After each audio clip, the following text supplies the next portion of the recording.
That was probably the lowest moment for me as a 12-year-old kid, feeling like you lost the game. Didn't know how to feel, didn't know if I should cry or could cry or wanted to. I didn't know if I was upset or mad. It was just one of those challenging moments for me as a kid at that age. What's going on, everybody? Andrew McCutchen here, and you're watching No Easy Outs. Andrew McCutchen has played 17 years in the majors, is a 5-time All-Star, and was the 2013 National League MVP.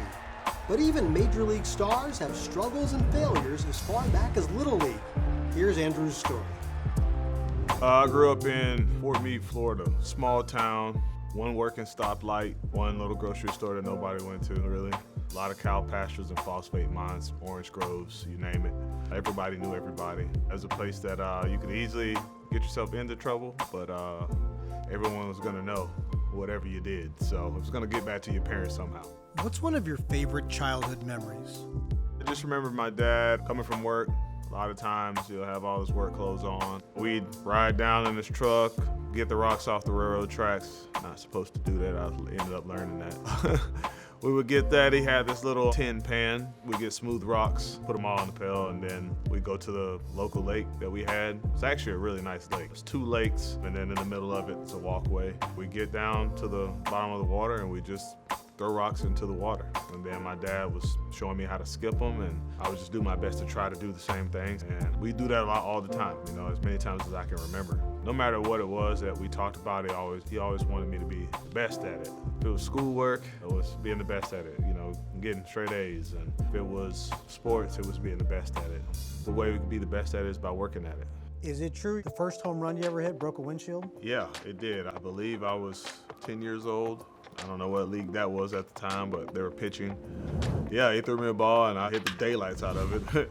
It went over a little small billboard that we had in left field, and it cracked the windshield of someone's car. I forget whose car it was, but hopefully the insurance paid for that.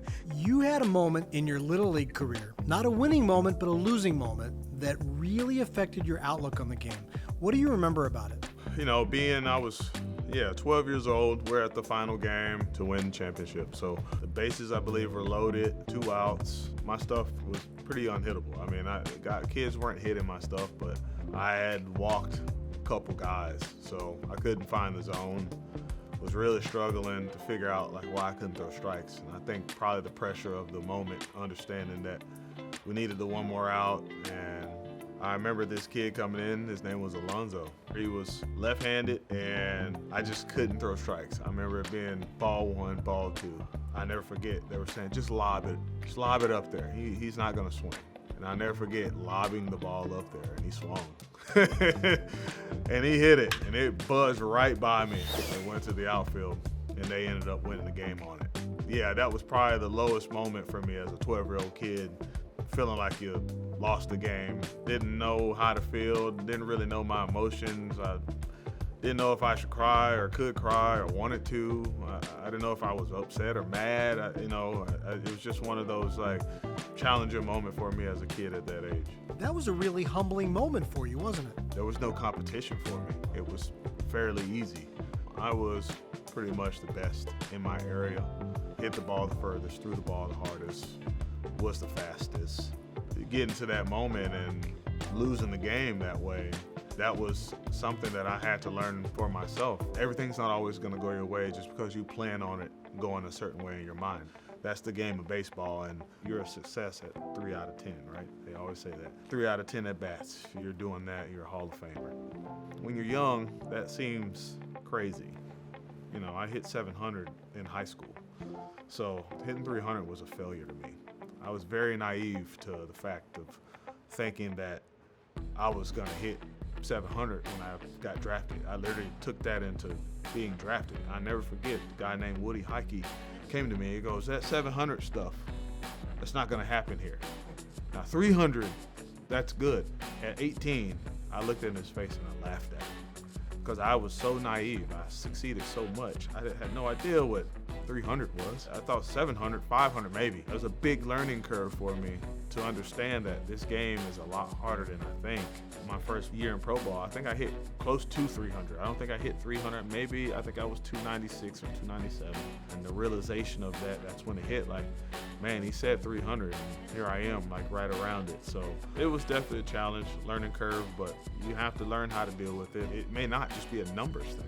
It may just be the fact that you're far away from home and you're in a different city that you've never been in. You have no family around you. You're living on your own.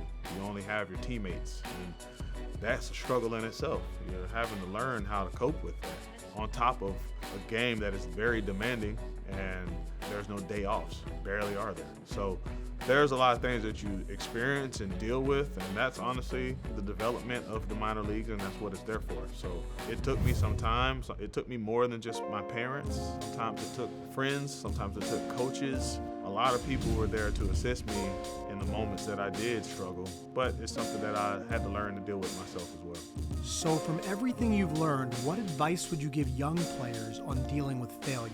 Ways to deal with failure is to address it. It's not to shy away from it. It's to grab it by the horns and be like, yeah, I know I'm struggling, or I had a bad game today. But always backing it up with a but or a rebuttal. I always call it a rebuttal. So like I always have a but behind it, like a BUT, man. It's just no matter what I'm going through today, good or bad, it's learning from it and it's going, you know what, it was a good game today, but I learned from what I did and I'll repeat it tomorrow. Or vice versa. I didn't have such a good game today. Visually, I struggled today. I wasn't seeing the ball, but I'll learn from that and I'll pick it up tomorrow and be ready to go. So it's good to be able to turn off and on every single day. And we have different ways that we do it. Maybe I'm just playing a video game or, it's finding ways to escape it for a little bit and being ready to start fresh again. There's gonna be more times like that, not just in baseball, but in life. But it's how you come out of those. So address it, talk about it, and move on. It happens once at that age. You don't ever want it to happen again. But the matter of fact is, it's probably gonna happen again.